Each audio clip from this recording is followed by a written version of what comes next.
Alam niyo yung "Babalik Ka Rin" na commercial ni Gary V?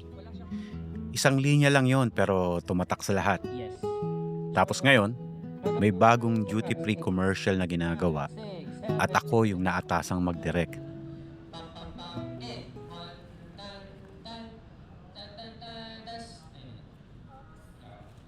Tapos set na tayo chorus. 5, 6, chorus tayo. Oo, same brand, pero hindi pwedeng ulitin lang yung dati. Kailangan may sariling galaw, may sariling approach, may sariling dahilan kung bakit siya gagana ngayon. At promise, nandun pa lang, nandun na kagad yung pressure. Sa totoo lang, may mga tao rin na hindi agad naniniwala o may pagdududa, hindi agad nakikita kung paano mo babaguhin yung isang bagay na may history na, may expectation na, may reference na. Siyempre, hindi maniniwala agad lahat. May mga tanong na hindi sinasabing diretso, pero nandun yung kaya ba niya Sige pa. Ano kaya ate? o gagayahin niya lang to ulit. Kaya sa akin, nagsisimula lahat. Hindi sa camera, hindi sa set, kundi sa idea. Ako yung una nagtatanong, anong klaseng movement to? Malaki ba? Controlled ba? O dapat subtle lang pero may impact? At minsan kahit ilang beses ko nang iniisip, hindi pa rin siya masyadong klaro sa isip ko. May mga araw na okay siya sa isip, pero pag ini-imagine ko na in motion, parang may kulang pa rin. Parang hindi pa siya buhay. Kaya dadalhin namin sa set kahit hindi pa perfect. Doon namin siya hanapin. Pagdating sa shoot, hindi agad sayaw. Tahimik muna, set up muna, inaayos yung ilaw, tinetest yung camera movement, ina-align yung spacing ng dancers, may bilang, may reference. Kasi kahit gaano kagaling yung dancers, kapag hindi tama yung placement sa frame, hindi gagana eh. Dito pa lang kailangang sakto na kagad. Tapos saka palang papasok yung music. Biglang magbabago yung energy ng space, biglang magkakaroon ng rhythm lahat. Pero kahit ganon, hindi pa rin yun yung final. Sa monitor, kita ko agad. May timing na off, may galaw na sobra, may movement na kulang sa diin. So hihinto tayo. Aayusin lahat. Mas maliit, mas controlled. Hold nyo yung isang beat ng konti.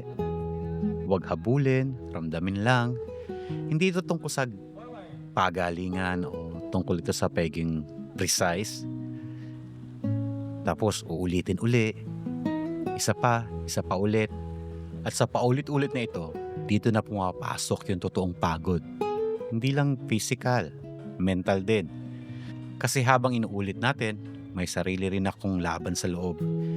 Iniisip ko kung tama ba yung direksyon, kung ito na ba yung pinakamalino na version, o mas may simple pang paraan para itama.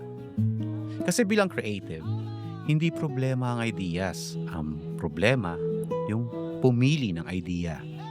At mas mahirap, panindigan yung pinili mo. May mga takes na okay naman, malinis, suwabe. Pero ako minsan alam ko, hindi pa siya yun. May kulang pa, kaya hindi tayo titigil. Ina-adjust natin ulit, binabago yung timing, binabawasan yung galaw. Minsan pati camera ina-adjust para mahanap yung tamang perspective. Kasi hindi lagi nasa performers yung problema. Minsan nasa kung paano natin sila tinitingnan. At habang nangyayari lahat yan, tuloy ang shoot. May oras na hinahabol, may energy na kailangang i-maintain, walang pause. Kaya kailangan nating mag-decide kahit hindi pa 100% sure.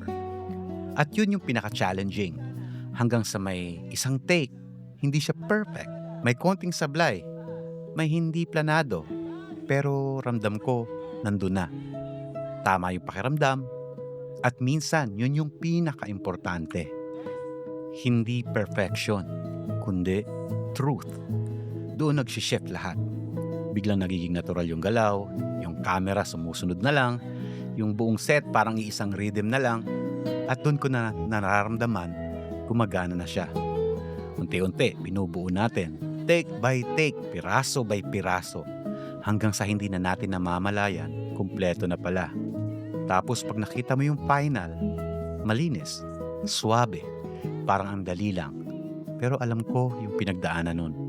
Maraming version na hindi umabot, maraming beses na nag-adjust, maraming moments na hindi sigurado. At may mga taong hindi agad naniniwala, pero okay lang.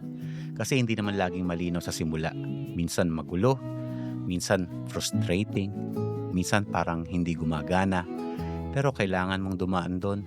Kasi doon mo hinahanap kung ano talaga yung boses mo bilang creative. At pag nahanap mo na, hindi man siya perpekto. Pero alam mong totoo, sapat na yon para ituloy mo.